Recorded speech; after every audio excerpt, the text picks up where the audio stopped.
kasih di dunia sanggup menerima diriku apa adanya selain kasih-Mu, Yesus.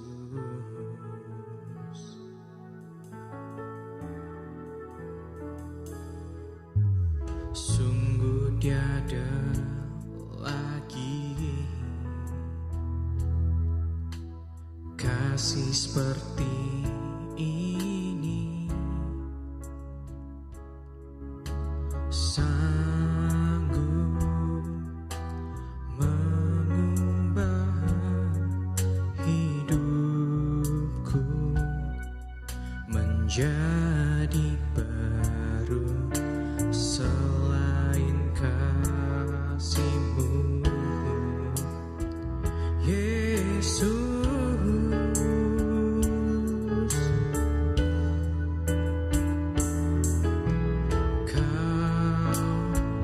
Kagumi dalam hati, kasih-Mu tiada duanya.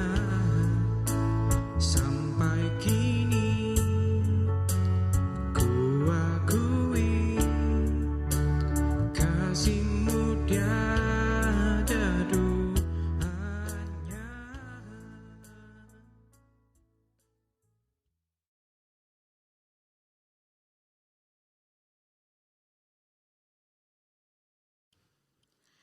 Selamat pagi jemaat yang kasih Tuhan, Shalom. Puji syukur kepada Tuhan, kembali kita dipertemukan dalam ibadah pada hari ini.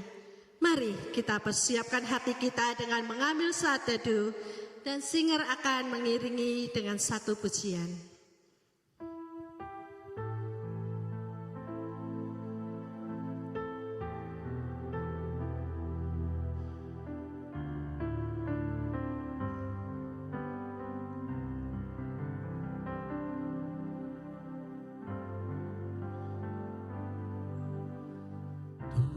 Tuhanku rindu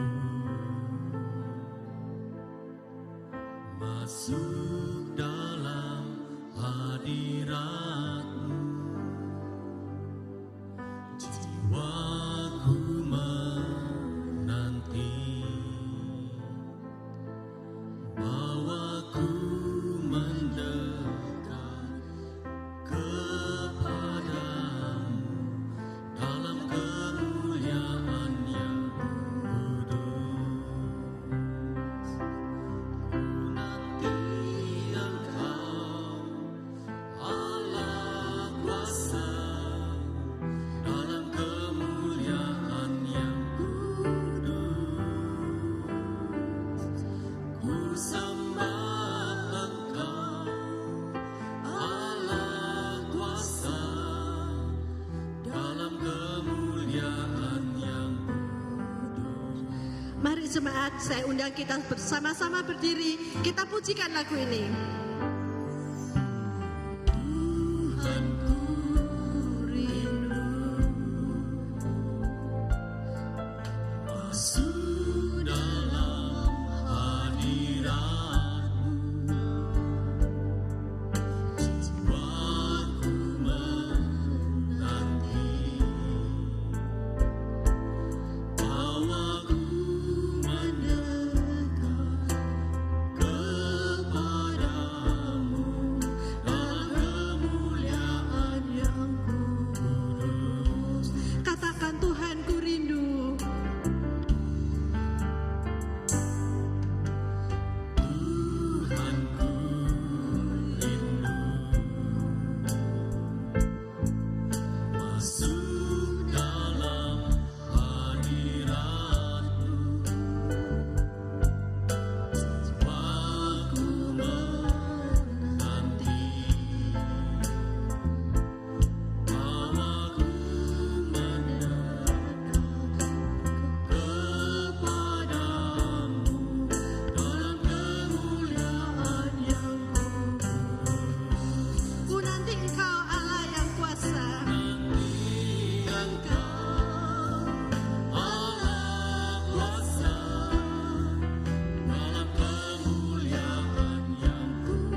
Ya Tuhan, kami rindu masuk dalam hadirat-Mu. Kami rindu Tuhan hadir di tengah-tengah kami. Karena kami yakin dan percaya ibadah ini hanya karena pertolongan Allah yang menciptakan langit dan bumi. Dan damai sejahtera dari Allah Bapa, Allah Putra, dan Allah Roh Kudus menyertai kami sekalian. Amin.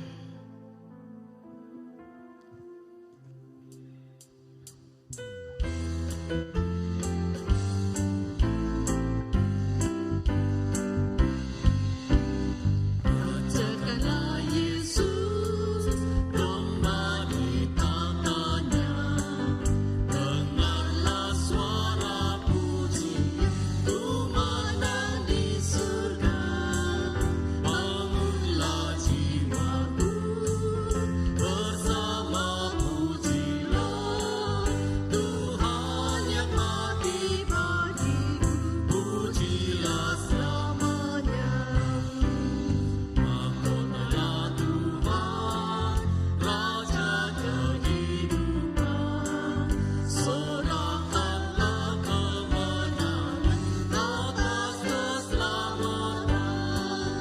Muliakanlah Dia yang mati dan bangkit, sehingga menganugerahkan kehidupan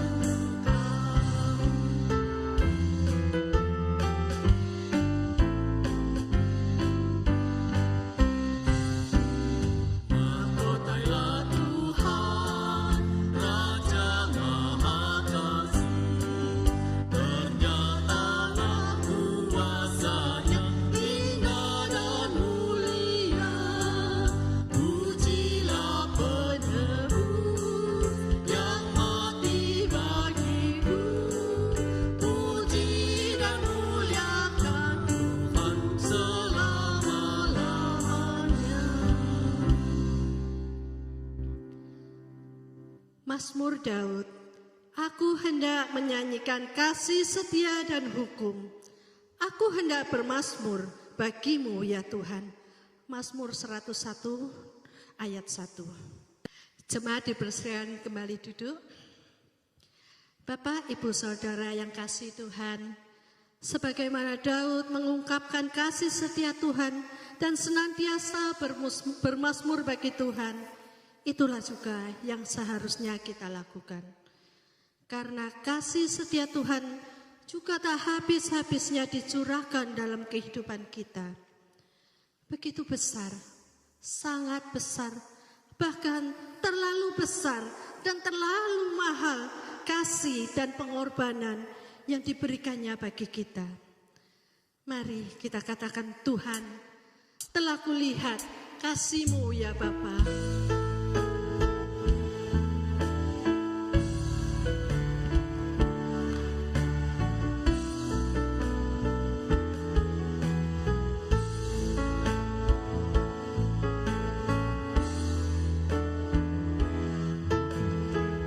Telah kulihat bukti kasih-Mu, Kau menderita gantikanku.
Bapak, Ibu, Saudara yang kasih, kita telah melihat bukti kasih Tuhan.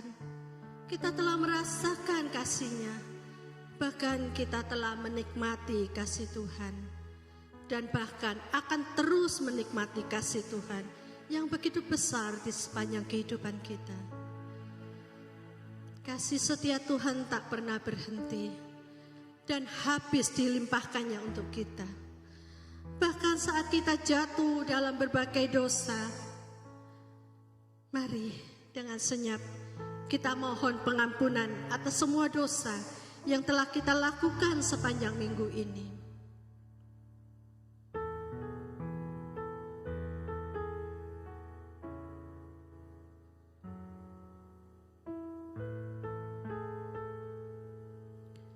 Sungguh terlalu besar kasih-Mu ya Bapa. Sungguh terlalu mahal darah-Mu ya Yesus, yang sudah Kau curahkan untuk menebus hidup kami. Saat ini kembali kami datang dan sujud di hadapan-Mu ya Bapa. Kami datang dengan semua kesalahan kami. Kami datang dengan semua dosa-dosa kami. Ampuni kami ya Bapa, karena kami percaya hanya kasih dan pengampunan-Mu yang mampu memulihkan hidup kami, sehingga kami layak di hadapan-Mu. Hanya dalam nama-Mu Kristus Yesus kami berdoa dan memohon. Amin. Mari jemaat kita berdiri.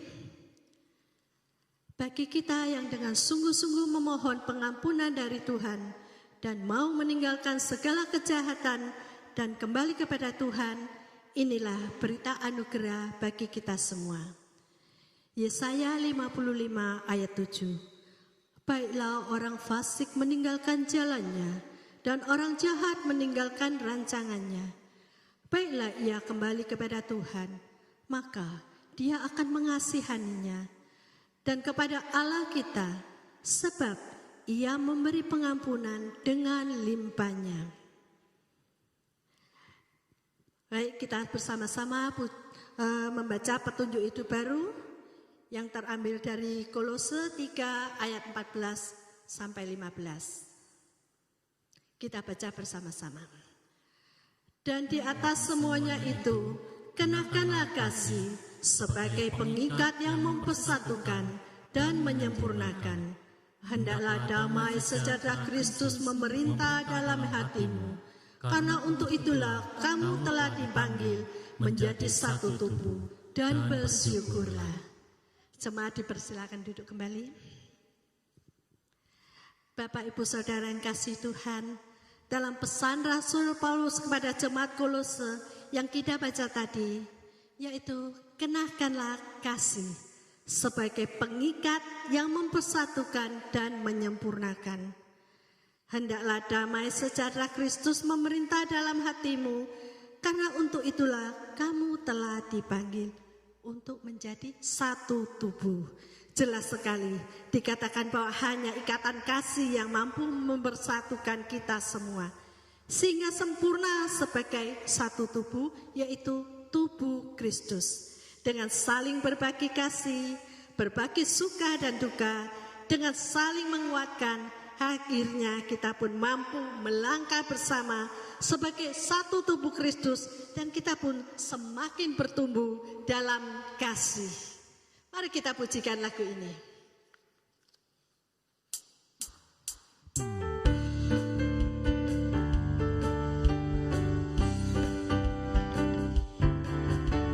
Sebagai saudara semua di dalam tubuh Kristus, menyerahkan seluruh hidupnya, berbagi kasih bersama. Kadang tawa, kadang tangis,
kita siapkan hati kita akan mendengarkan firman Tuhan yang akan disampaikan oleh Pendeta Edi Untoro.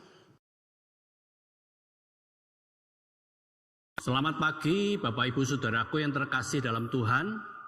Salam sejahtera di dalam anugerah dan berkat Tuhan. Kita bersyukur hari ini, pagi hari ini kita boleh bersama-sama datang pada Tuhan, kita beribadah kepada Tuhan. Meskipun ini memakai daring ya, memakai online, tapi kita bersyukur karena kita masih diberi kesempatan untuk beribadah kepada Tuhan. Mari sebelum kita belajar bersama-sama dari firman Tuhan, kita akan berdoa terlebih dahulu, mohon Tuhan menuntun dan memimpin kita. Allah Bapa yang bertahta dalam kerajaan surga, kami sungguh bersyukur Tuhan, karena Engkau sungguh mengasihi kami. Engkau senantiasa memberikan rahmat dan anugerah-Mu pada kami, khususnya di tengah-tengah kondisi pandemi yang sedang melanda seluruh dunia ini. Kami tetap diberi kekuatan, kesehatan oleh Tuhan. Tuhan tetap memberi kesempatan kami menyembah Tuhan dan beribadah kepada Tuhan. Ya Tuhan, kalaupun sebentar kami akan belajar firman Tuhan, kiranya Allah Roh Kudus menerangi hati pikiran kami, sehingga bukan sekedar kami tahu tentang firman, tapi kami boleh mengaplikasikannya dalam kehidupan kami hari lepas hari. Terima kasih Tuhan. Kami bersyukur, kami berdoa, hanya di dalam nama Tuhan kami, Yesus Kristus. Amin. Bapak Ibu Saudaraku yang terkasih dalam Tuhan, pada masa-masa pandemi ini lebih banyak kita mungkin tinggal di rumah, bagi yang bekerja ataupun mungkin usaha ya. Tapi ada begitu banyak tanggapan orang-orang ketika harus bekerja dari rumah, stay at home ya, belajar dari rumah untuk anak-anak kita. Ada orang-orang yang mungkin sudah banyak mengalami kekecewaan, menggerutu. Waduh, di rumah terus ini nggak bisa kemana-mana ya.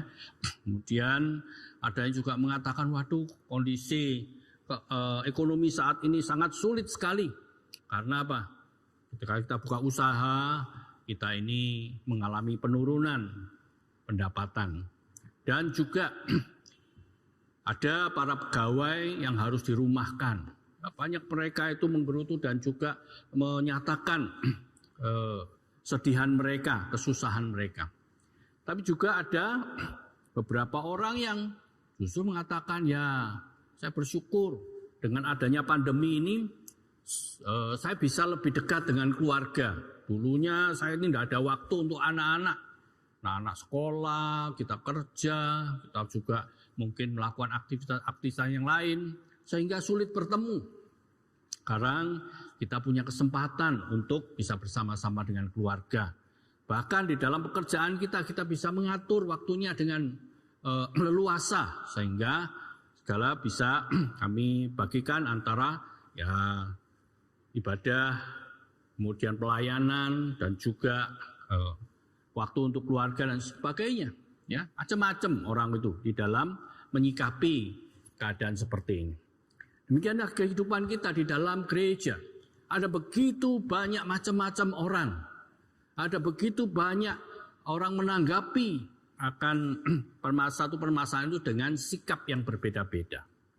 Nah, hari ini kita akan bersama-sama belajar dari firman Tuhan dengan tema melangkah bersama sebagai tubuh Kristus. Melangkah bersama sebagai tubuh Kristus. Coba kita lihat dari firman Tuhan, Efesus pasal 4, Perjanjian Baru, kitab Efesus pasal 4, ayat 1 sampai ayat yang ke-26.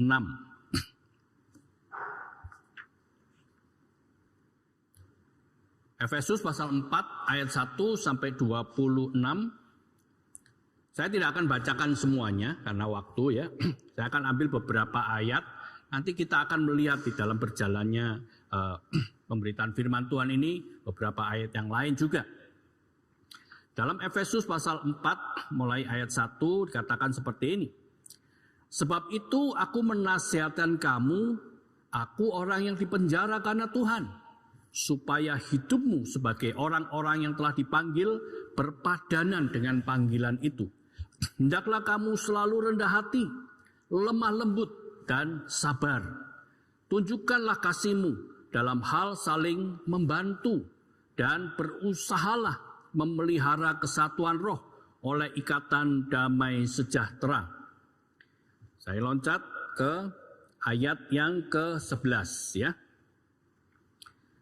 Efesus 4 mulai ayat 11, dan ialah yang memberikan baik rasul-rasul maupun nabi-nabi, baik pemberita-pemberita Injil maupun gembala-gembala dan pengajar-pengajar, untuk memperlengkapi orang kudus bagi pekerjaan pelayanan, bagi pembangunan tubuh Kristus, sampai kita semuanya telah mencapai kesatuan iman dan pengetahuan yang benar tentang anak Allah, kedewasaan penuh, dan tingkat pertumbuhan yang sesuai dengan kepenuhan Kristus, sehingga kita bukan lagi anak-anak yang diombang-ambingkan oleh rupa-rupa angin pengajaran, oleh permainan palsu manusia dalam kelicikan mereka yang menyesatkan, tetapi dengan teguh berpegang kepada kebenaran di dalam kasih kita bertumbuh di dalam segala hal ke arah Dia, Kristus yang adalah kepala. Ayat 16 sebagai ayat inti kita. Daripadanya lah seluruh tubuh yang rapi tersusun dan diikat menjadi satu oleh pelayanan semua bagiannya, sesuai dengan kadar pekerjaan tiap-tiap anggota, menerima pertumbuhannya dan membangun dirinya dalam kasih. Sebab itu, kukatakan dan kutegaskan ini kepadamu di dalam Tuhan. Jangan hidup lagi sama seperti orang-orang yang tidak mengenal Allah, dengan pikirannya yang sia-sia dan pengertiannya yang gelap, jauh dari hidup persekutuan dengan Allah. Karena kebodohan yang ada di dalam mereka dan karena kedegilan hati mereka. Perasaan mereka telah tumpul, sehingga mereka menyerahkan diri kepada hawa nafsu dan mengerjakan dengan serakah segala macam kecemaran. Tetapi kamu bukan demikian. Kamu telah belajar mengenal Kristus, karena kamu telah mendengar tentang Dia dan menerima pengajaran di dalam Dia, menurut kebenaran yang nyata dalam Yesus, yaitu bahwa kamu berhubung dengan kehidupan kamu yang dahulu, harus menanggalkan manusia lama yang menemui kebinasaannya oleh nafsunya yang menyesatkan, supaya kamu dibaharui di dalam roh dan pikiranmu, dan mengenakan manusia baru yang telah diciptakan menurut kehendak Allah di dalam kebenaran dan kekudusan yang sesungguhnya. Nah, saudara-saudaraku yang terkasih dalam Tuhan, kalau kita perhatikan di sini, Rasul Paulus yang menuliskan surat ke jemaat di Efesus ini menekankan satu hal, ya, supaya adanya kesatuan jemaat dan karunia yang berbeda-beda itu bersama-sama, ya, melakukannya untuk bertumbuh, untuk bersama-sama melayani. Saya yakin bukan saja di dalam gereja, bukan saja di Alkitab, di dalam dunia, di bidang apapun juga, selalu dikatakan apa? Bahwa kita harus bersatu, kita bisa bekerja sama, kita harus bisa saling melayani, saling menopang satu dengan yang lain. Sehingga apa? Sehingga kita bisa mencapai tujuan yang baik. Nah, di dalam bagian yang lain, kalau kita perhatikan, Paulus juga mengungkapkan bagaimana gambaran tentang bekerja sama atau tentang kesatuan itu, ya, seperti dituliskan di dalam 1 Korintus 12 ayat 12 sampai 31. Di situ dikatakan, diberi tema oleh LAI, perikop ini banyak anggota tetapi satu tubuh. Digambarkan seperti tubuh manusia ini, ya. Sini ada kepala, ada tangan, ada kaki, ada mata, ada telinga, ada hidung, dan seterusnya. Ya. Nah, Paulus ingin mengatakan, kita tidak mungkin sebagai manusia ini, kita hanya mengatakan, oh mata yang paling penting. Atau mengatakan, oh telinga yang paling penting, mulut yang paling penting, kaki yang paling penting, atau tangan yang paling penting. Katakan di situ bahwa karena sama seperti tubuh itu satu dan anggota-anggotanya banyak dan segala anggota itu sekalipun banyak merupakan satu tubuh. Demikian pula di dalam Kristus. Maka itu mata tidak bisa mengatakan, oh aku tidak butuh tangan. Ya. Kemudian tangan mengatakan aku tidak butuh kaki. Ya, semuanya saling membutuhkan satu dengan yang lain. Dan tidak ada satupun yang tidak bisa melakukan segala sesuatunya sendiri. Harus ada kolaborasi, kerjasama yang baik. Nah, Bapak Ibu Saudaraku terkasih dalam Tuhan, justru kalau kita hari ini belajar, kita tahu bahwa itulah yang dikehendaki oleh Tuhan. Bahkan juga manusia dimanapun juga akan juga merasakan perlu. Ya. Bahwa kerjasama, melangkah bersama itu penting. Tetapi yang terjadi, yang kita hadapi, yang kita alami di banyak event ataupun di banyak tempat, termasuk di dalam gereja, adalah apa? Mereka sulit untuk kerjasama. Ya. Biasanya sudah ada perselisihan, ada bentrokan, konflik, macam-macam. Ya. Sehingga tidak bisa kerjasama. Maka orang mengatakan apa? Dah, aku tidak mau melayani. Wah, aku tidak mau ke gereja lagi. Dan seterusnya. Nah, saudara-saudara pun terkasih dalam Tuhan. Sekarang kita mau belajar. Mengapa sih kita ini tidak bisa bekerja sama? Dari firman Tuhan ini. Kita bisa belajar bagaimana Tuhan menolong kita supaya kita tahu apa yang menjadi ganjalan, yang menjadi penghalang untuk kita ini bekerja sama. Yang pertama, katakan di bagian ini bahwa kita ini belum mengenal Tuhan. Loh, kok bisa tidak mengenal Tuhan? Ya. Nah, coba kita lihat di ayat 17 tadi ya. Efesus pasal 4 ayat 17. Ya. Dikatakan jangan hidup lagi sama seperti orang-orang yang tidak mengenal Allah. Nah, coba perhatikan frasa kata dari yang dipakai oleh Paulus ini. Jangan hidup lagi. Artinya apa? Bahwa kita ini sedang hidup sebagai orang yang tidak mengenal Tuhan. Maka itu katakan jangan hidup seperti itu lagi. Jangan lagi jadi orang yang tidak mengenal Tuhan. Kita mengatakan, wah, kalau kita kan orang yang mengenal Tuhan, toh Pak. Oh, kita ini sudah ke gereja. Oh, kita ini juga sudah melayani. Kita ini sebagai majelis, sebagai pengurus komisi, guru sekolah minggu, bahkan hamba-hamba Tuhan dan pendeta. Maaf. Saya harus katakan kepada siapa surat Efesus ini ditujukan? Apa-apa kepada orang yang belum percaya kepada Tuhan? Apakah bukan orang Kristen? Kita pikir orang yang tidak mengenal Tuhan itu orang yang di sono loh, jauh, ya. Orang yang ada di luar gereja. Coba perhatikan baik-baik. Di dalam Efesus pasal 1 ayat 1, ya. Efesus pasal 1 ayat 1. Coba kita baca dari sini ya. Dikatakan surat itu dari Paulus. Nah, ini kan biasanya ada siapa pengirimnya, siapa penerimanya gitu kan. Nah, Efesus ini dikatakan apa? Dikirim dari Paulus, Rasul Kristus Yesus oleh kehendak Allah. Jelas bahwa yang menulis adalah Rasul Paulus, yang adalah Rasul Yesus Kristus atau Kristus Yesus oleh kehendak Allah. Nah, kepada siapa?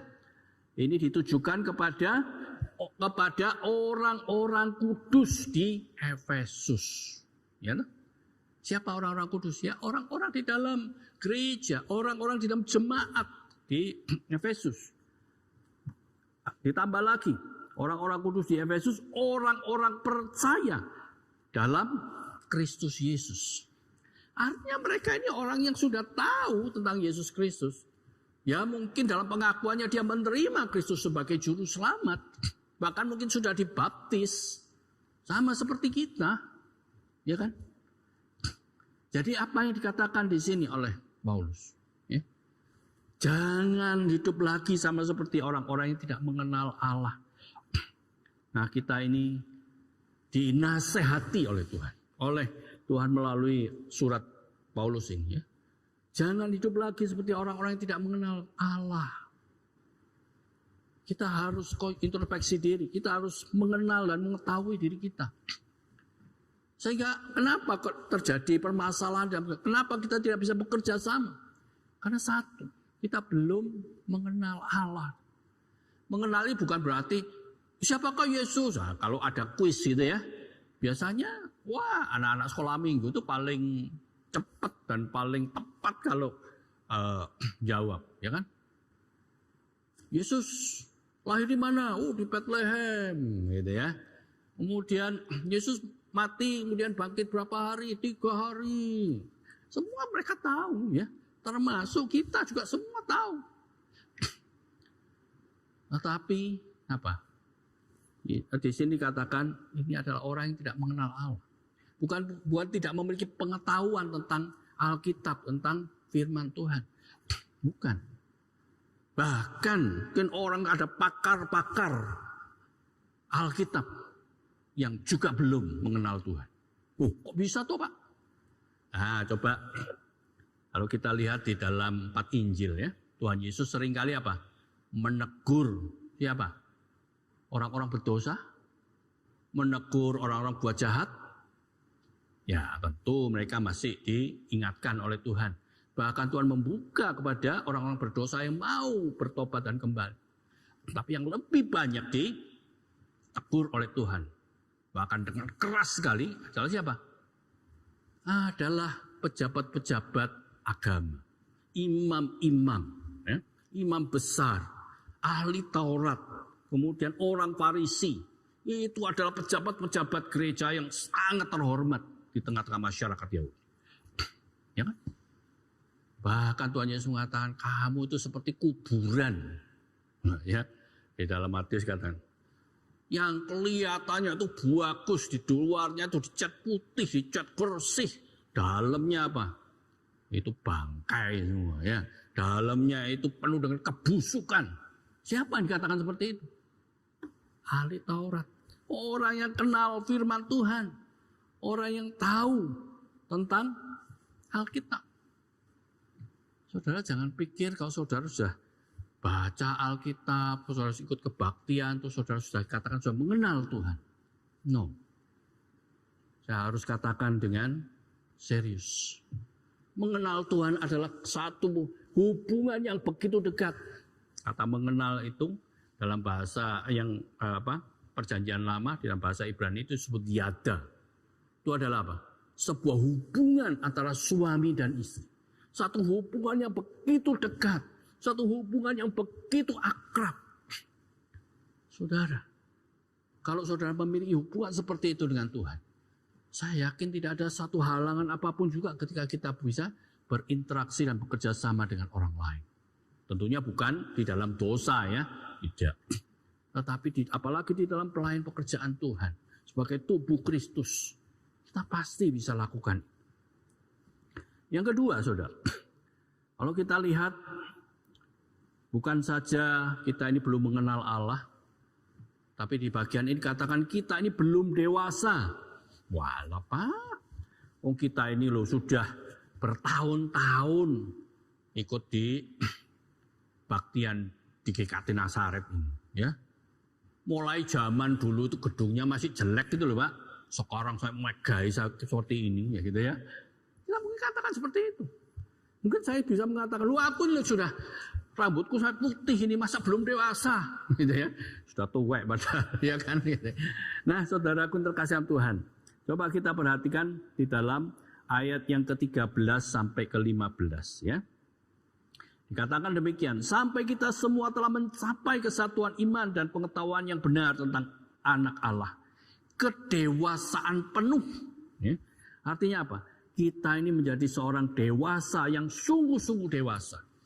Memang ada orang mengatakan tua itu adalah satu keharusan. Ya. Karena apa? Umur kita tambah banyak ya tambah tua. Tapi kedewasaan itu pilihan. Itu adalah menyangkut bukan sekedar secara fisik, bukan saja secara hari di mana kita hidup, tetapi adalah satu karakter kehidupan yang sungguh-sungguh matang. Ya. Nah, katakan kedewasaan penuh dan tingkat pertumbuhan yang sesuai dengan kepenuhan Kristus sehingga kita bukan lagi anak-anak. Ya, katakan. Jadi kita di gereja bukan berarti anak-anak sekolah minggu yang umur 3 tahun, 5 tahun, 10 tahun. Bukan. Anak-anak rohani. Ya. Anak-anak yang diombang-ambingkan oleh rupa-rupa angin pengajaran, oleh permainan palsu manusia dalam kelicikan mereka yang menyesatkan. Tapi dengan teguh berpegang kepada kebenaran, di dalam kasih kita bertumbuh di dalam segala hal ke arah Dia Kristus yang adalah kepala. Nah, saudara-saudara yang terkasih dalam Tuhan, kalau kita belajar di sini, ya, kedewasaan itu penting sekali. Karena dengan orang dewasa inilah kita masih baru bisa bekerja sama dan dengan yang lain. Kalau kita masih anak-anak terus, coba kalau punya anak-anak, cucu-cucu ya di rumah, kumpulkan. Nah, yang umur 5 tahun ke bawah, kumpulkan. Pertama seneng, ya. Wah, ada teman mainan. Tapi coba mainannya dua-dua seneng mainan ini ya. Dikasih atau HP atau dikasih mainan apa gitu ya. Dua-dua seneng. Akhirnya apa? Pasti berkelahi. Wah, tarik-tarik. Satu pasti nangis nanti gitu ya. Lapor ke mamanya seperti itu. Nah, itu anak-anak. Nah, sama di dalam gereja juga begitu. Kalau kita ini belum dewasa, maka akan selalu terjadi perselisihan. Coba perhatikan di dalam 1 Korintus ya. 1 Korintus pasal 3. 1 Korintus pasal 3. Saya baca mulai ayat 1 ya. 1 Korintus pasal 3 ayat 1. Dan aku saudara-saudara pada waktu itu tidak dapat berbicara dengan kamu seperti dengan manusia rohani, tetapi hanya dengan manusia duniawi yang belum dewasa dalam Kristus. Susulah yang kuberikan kepadamu, bukanlah makanan keras, sebab kamu belum dapat menerimanya. Dan sekarang pun kamu belum dapat menerimanya, karena kamu masih manusia duniawi. Sebab jika di antara kamu ada iri hati dan perselisihan, bukankah hal itu menunjukkan bahwa kamu manusia duniawi dan bahwa kamu hidup secara manusiawi? Ya toh? Jadi kalau orang-orang itu tidak bisa bersatu, tidak bisa bersama, tidak bisa bekerja sama, katakan tadi apa? Seperti bayi disusoni terus ya. Ya kalau bayi dikasih susu, kemudian itu lucu ya kan? Tapi coba 10 tahun, 20 tahun terus tetap dikasih susu, terus lucu enggak? Nggak lucu, jadinya ini punya penyakit ini. Ini ada masalah dengan pertumbuhannya, ya kan? Nah, saudara-saudara yang terkasih Tuhan, di gereja kenapa begitu banyak perselisihan, konflik? Ya karena gerejanya ini diisi oleh bayi-bayi rohani, anak-anak rohani. Tapi saya tidak mengatakan gereja GKT Nazaret ya. Gereja yang di sana loh, jauh sekali ya. Nah, ya jadi kalau kita lihat ya, kenapa sih terjadi seperti itu? Karena apa? Belum dewasa, belum matang ya. Pikirannya masih seperti kanak-kanak. Nah, itulah. Jadi jelas sekali dikatakan di sini bahwa mereka ini adalah orang-orang yang belum dewasa. Itu adalah permasalahannya. Yang ketiga, coba kita lihat ya. Mengapa kita tidak bisa bekerja sama? Yaitu dikatakan karena mereka ini tidak dipenuhi Roh Kudus. Apa hubungannya kerjasama sama Roh Kudus gitu ya? Nah, kita lihat sebentar dari ayatnya ya. Ayatnya dari Efesus 4 ayat 2 dan 3 tadi ya. Hendaklah kamu selalu rendah hati, lemah lembut dan sabar. Tunjukkanlah kasihmu dalam hal saling membantu dan berusahalah memelihara kesatuan roh oleh ikatan damai sejahtera. Ya. Nah, di dalam PowerPoint saya ini saya tuliskan dengan warna-warni ya. Ini kalimat-kalimat itu ya. Ada rendah hati, lemah lembut, sabar, kasih, damai sejahtera. Nah, kalau Bapak Ibu dengar kata-kata itu ingat apa? Ingat buah roh. Ya, buah roh ini ya. Hanya orang yang sungguh dipenuhi Roh Kudus yang bisa menghasilkan buah roh. Nah, bisa rendah hati, bisa lemah lembut, bisa sabar, bisa penuh kasih dan damai sejahtera. Nah, karena kita apa? Tidak membukakan diri, tidak membiarkan diri kita untuk apa? Dipenuhi oleh Roh Kudus. Sehingga apa?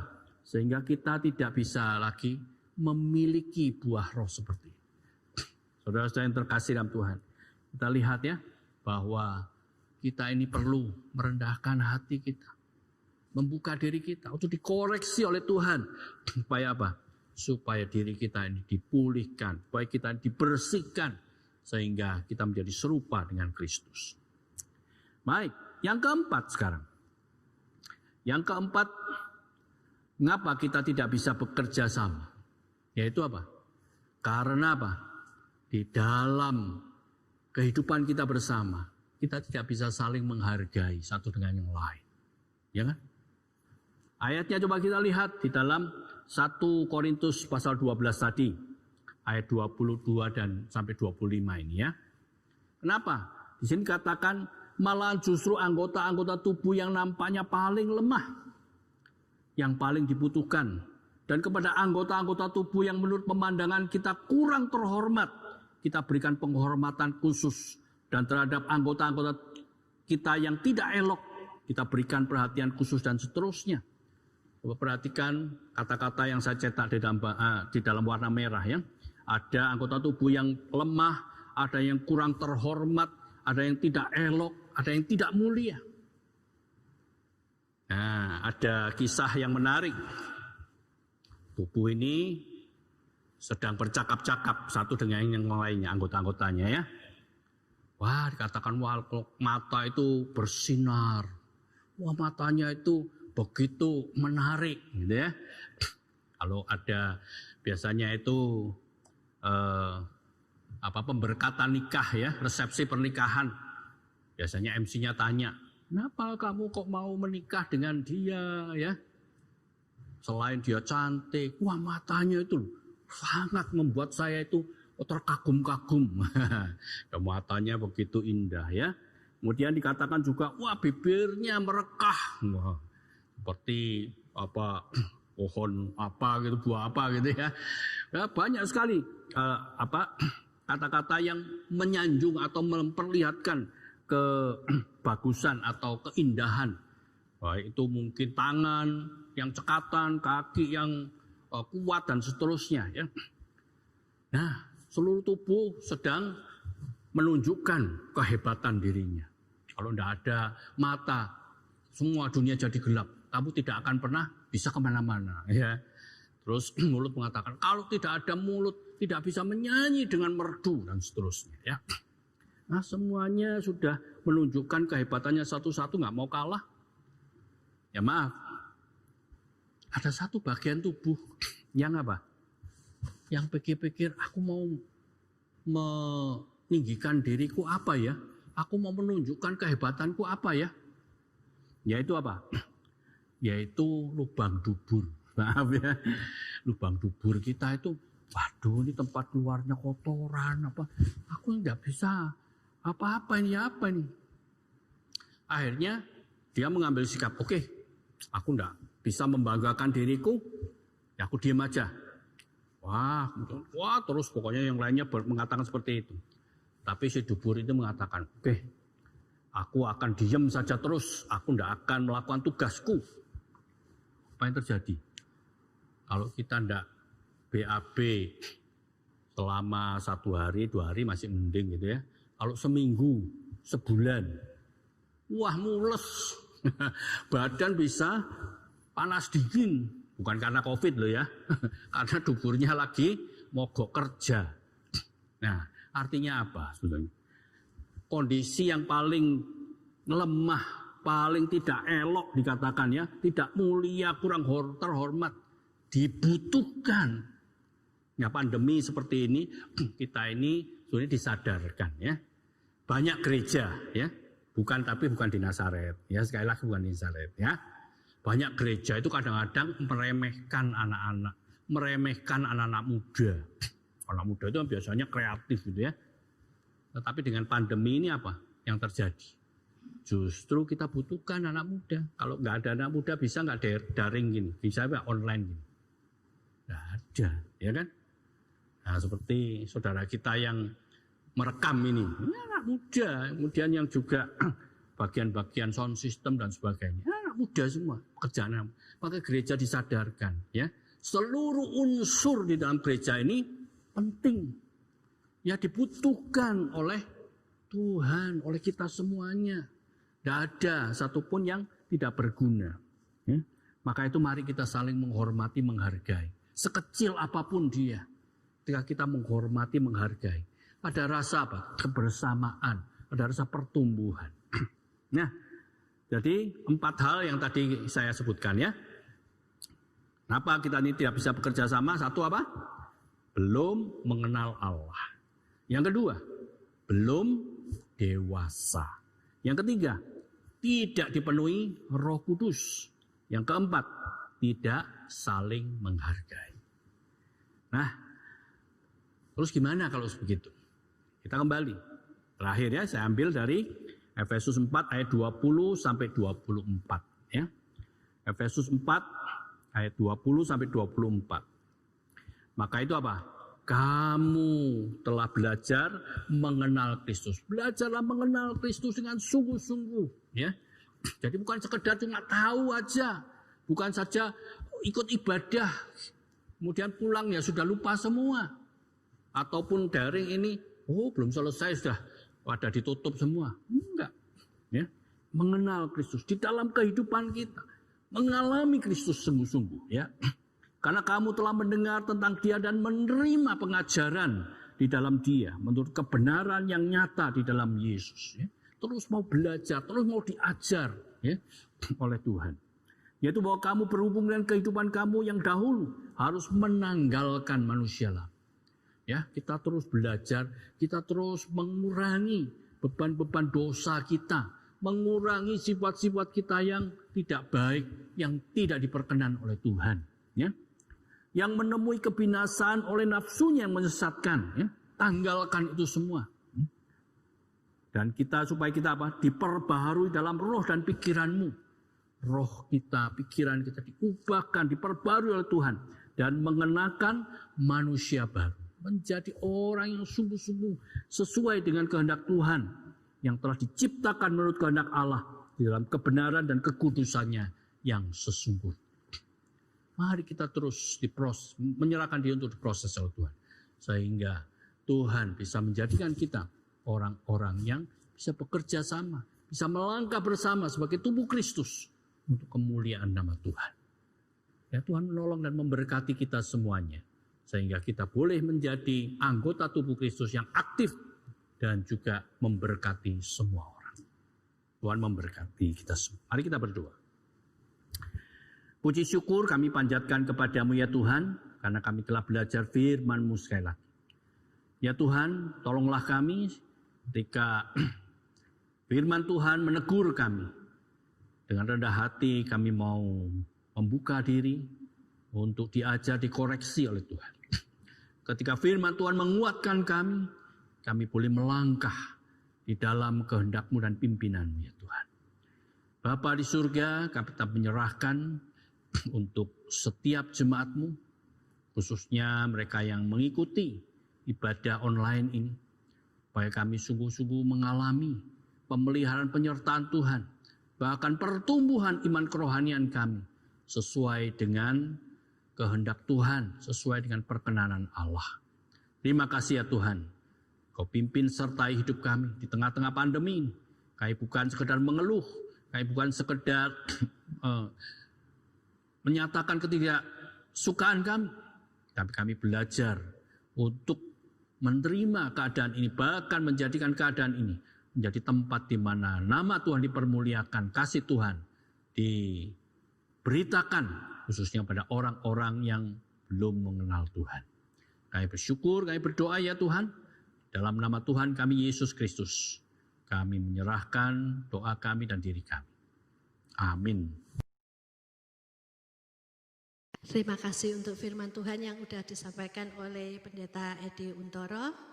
Mari jemaat, saya undang kita semua berdiri dan bersama-sama kita akan mengikrarkan pengakuan iman kita seturut dengan pengakuan iman rasuli.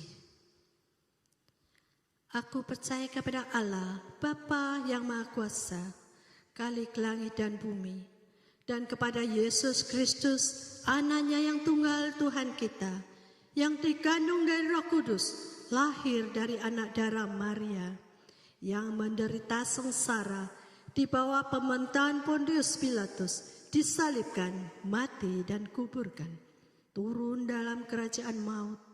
Pada hari yang ketiga, bangkit pula dari antara orang mati, naik ke surga, duduk di sebelah kanan Allah, Bapa yang Maha Kuasa. Dan dari sana ia akan datang untuk menghakimi orang yang hidup dan yang mati. Aku percaya kepada Roh Kudus, gereja yang kudus dan am, persekutuan orang kudus, pengampunan dosa, kebangkitan tubuh, dan hidup yang kekal. Amin. Jemaat bisa dipersilakan duduk kembali. Mari kita akan bawa persembahan kita dengan satu pujian, betapa aku bersyukur. Persembahan ini kita bisa melalui scan barcode yang ada atau transfer ke rekening GKT Nazaret, atau jemaat boleh juga menyimpannya terlebih dahulu dan bisa membawanya pada saat kita beribadah di gereja. Ayo kita pujikan, betapa aku bersyukur.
Bersyukur kepadamu.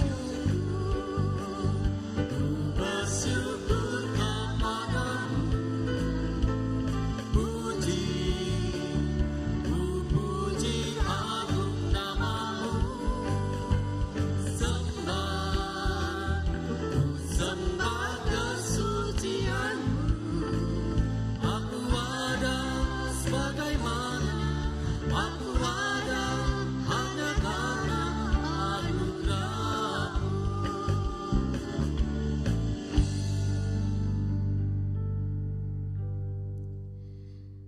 karena kita akan bawa persembahan kita dalam doa dan juga kita akan mendoakan beberapa doa syafaat. Mari kita berdoa. Tuhan Allah Bapa kami yang ada di dalam kerajaan surga, kami sungguh bersyukur Tuhan atas segala berkat-berkat-Mu dalam kehidupan kami. Engkau telah memelihara dan menyertai setiap langkah kami. Engkau melindungi dan memberi kesehatan kepada kami, khususnya di tengah-tengah merebaknya pandemi virus saat ini. Saat ini kami bawa Tuhan persembahan kami ini sebagai ungkapan syukur kami, Tuhan. Suci dan kuduskanlah ya Bapa. Biarlah persembahan ini boleh dipakai untuk pekerjaan di gereja kami maupun disalurkan kepada mereka yang membutuhkan. Bapa surga, saat ini kami juga mau berdoa untuk bangsa kami, bangsa Indonesia, khususnya dalam masalah pandemi virus ini Tuhan. Kiranya memberi kemampuan dan hikmat Tuhan bagi para pemimpin negara ini, baik dari pemimpin yang pusat maupun sampai ke daerah. Mereka bisa membuat kebijakan yang benar-benar tepat. Mereka boleh memikirkan dengan baik akan dampak ekonomi, dampak sosial, maupun dampak kesehatan bagi setiap kebijakan yang diambil. Tuhan, kalau saat ini kami sudah memasuki new normal, di mana sudah banyak kelonggaran-kelonggaran, walaupun sebenarnya penyebaran virus makin tinggi. Tuhan, biarlah ini tidak membuat masyarakat lalai dan bertindak sembrono, dan yang akan berdampak semakin meluasnya pandemi virus ini ya Tuhan. Bapa, Engkau juga tahu kerinduan setiap umat-Mu untuk kembali dapat beribadah di rumah Tuhan. Tapi kami juga tahu ya Bapa, masih banyak hal yang perlu dipertimbangkan. Biar Tuhan Engkau yang akan beri hikmat kepada setiap mereka yang berwenang untuk dapat mengambil kebijakan yang terbaik. Bapa, saat ini kami juga mau berdoa untuk pergumulan dari setiap kami jemaat-Mu. Pergumulan dalam ekonomi, baik kami yang berdampak secara langsung maupun tidak langsung karena kondisi pandemi saat ini. Pergumulan dalam kesehatan, Tuhan jamah dan beri kekuatan ya Tuhan. Masalah dalam pendidikan saat anak-anak harus belajar dari rumah secara online. Tuhan, hal ini membuat banyak siswa tidak bisa belajar dengan maksimal.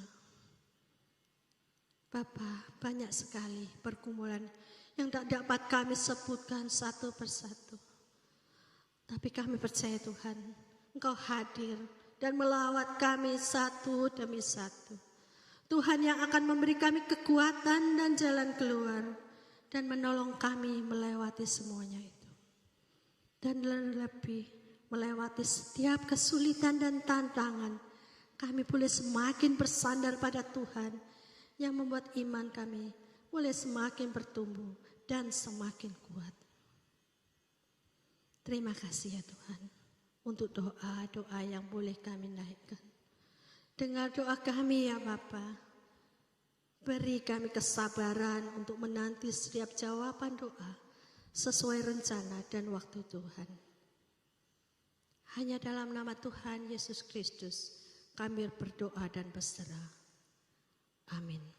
Mari jemaat, saya undang kita semua berdiri. Kita kembalikan segala puji dan hormat kita kepada Tuhan. Kita pujikan segala puji, hormat, syukur. Kepadamu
Bapak, Ibu, Saudaraku yang terkasih dalam Tuhan, sebentar kita akan menyelesaikan ibadah kita.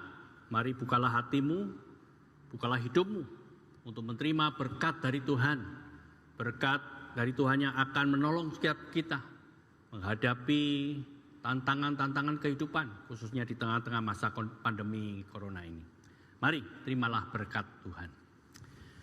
Kiranya kasih karunia daripada Allah Bapa, damai sejahtera yang melampaui segala akal dari Tuhan kita Yesus Kristus, urapan, kekuatan, pertolongan, bahkan penyertaan daripada Allah Roh Kudus, kiranya memenuhi hatimu, bahkan mengalir dengan limpahnya dalam kehidupanmu hari pas hari, mulai saat ini sampai selama-lamanya.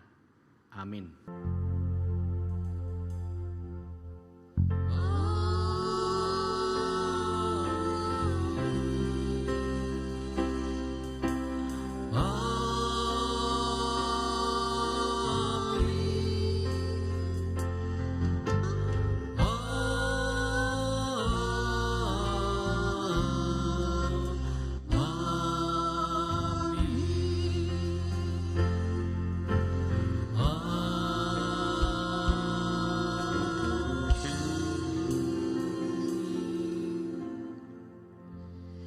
Jemaat dipersilakan duduk, ibadah kita selesai. Silakan mengambil saat teduh. Tuhan Yesus memberkati.